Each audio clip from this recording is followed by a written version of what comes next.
حضرت سیدنا ابو ہریرہ رضی اللہ تعالی عنہ آپ روایت کرتے ہیں، فرماتے ہیں کہ رسول اللہ صلی اللہ علیہ وسلم نے ارشاد فرمایا،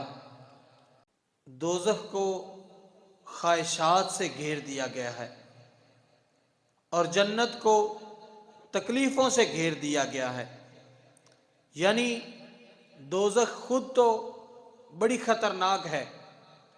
لیکن اس کے ارد گرد بناوٹی پھول،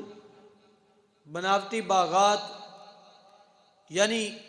گناہوں کی خوبصورتی کے پھول لگا دیے گئے ہیں، خواہشات کی خوبصورتی کے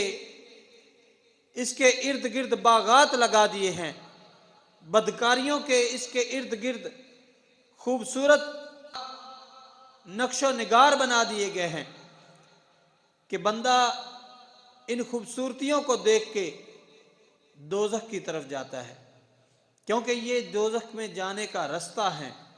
تو اسی لیے میرے آقا علیہ الصلوۃ والسلام نے فرمایا کہ دوزخ کو اللہ تعالیٰ نے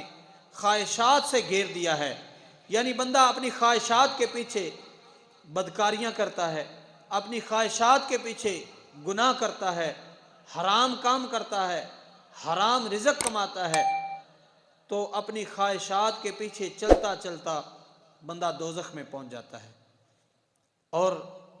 جنت کو حضور علیہ الصلوۃ والسلام نے فرمایا کہ اللہ تعالیٰ نے تکلیفوں سے گھیر دیا ہے، یعنی جنت اندر سے خوبصورت ہے، لیکن ہمارے معاشرے میں دیکھ لیں، جو پھولوں کا باغ ہوگا، پھلوں کا باغ ہوگا، اس کا مالک اس کے ارد گرد کانٹوں والی تار لگا دیتا ہے، اس کے اندر جانا مشکل ہو جاتا ہے۔ تو میرے آقا علیہ الصلوۃ والسلام نے فرمایا کہ جنت کو اللہ تعالیٰ نے تکلیفوں سے گھیر دیا ہے کہ جنت میں جانے کے لیے بندے کو تکلیفوں کا سامنا کرنا پڑتا ہے۔ بندہ دین پر پابند رہنے کے لیے، دین کی پابندی کے لیے بندے کو تکلیفیں جھیلنا پڑتی ہیں، تکلیفوں کا سامنا کرنا پڑتا ہے، لیکن جب بندہ تکلیفوں کا سامنا کرتا ہے اور اللہ کی رضا پہ راضی رہتا ہے تو پھر اللہ تعالی بندے کو جنت عطا فرماتا ہے، کیونکہ یہ تکلیفیں، دین پر پابندی،